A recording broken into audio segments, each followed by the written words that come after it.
Magandang umaga mga kaibigan. Tayong magkape at pandasal. Ito po si Bishop Chito Tagle mula sa Diocese ng Imus, Cavite.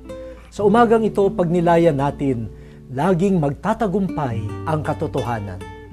Kapag tayo po ay tumitingin sa kapaligiran, madaling manghina na ang loob natin, Ang isang nakababahala ay parang hindi na natin alam ang totoo.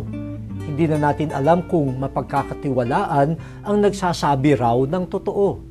Pati mag-asawa, duda sa isa't isa. Pati mga board exams, kaduda-duda na rin. Laman ng mga balita at pahayagan, pinagdududahan na natin. Nakalulungkot na parang normal na lamang ang pagbubulaan at pagmanipula sa katotohanan. Subalit ang katotohanan, tulad din ng kabutihan, katarungan at pag-ibig, ay hindi kailanman matatalo.